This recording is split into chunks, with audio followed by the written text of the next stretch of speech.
Lənkəran Lerik yolunun Şovu və Təngivan kəndlərinin sakinlərinin həyatı təhlükə ilə üz-üzədir. Çünki bu kəndlərin yollarında nə nişan var, nə də radar.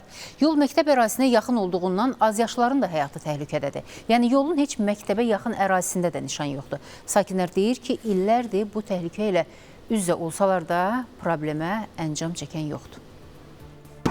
Yollarımızda zolağı yox, znakları yox, yol nişanları yox, radar yox. Yol nişanları yoxdur, özünüz görürsünüz. Yoxdur, radarlar yoxdur. Yəni kim düşür yola necə istəyir elə sürsün.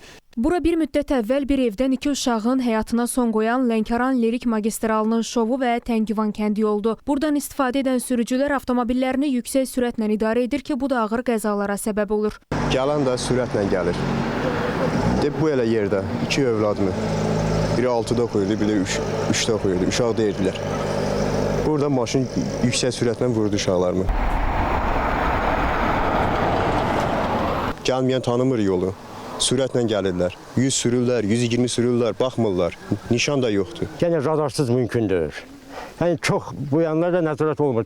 Bu yolun bu tayından o tayına keçmək mümkün deyil. Belə maşınlar sürətlə gəlir.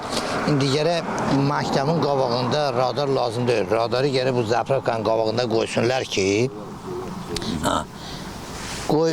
oradan sürətlə maşın gəlir. Kənd sakinləri deyir ki, bu yolla hərəkət edənlər qarşılarına çıxacaq maneələrdən xəbərsiz olurlar ki, bu da ağır nəticələrə səbəb olur. Radarlar olmadığına görə burada çox məsələ daşımır.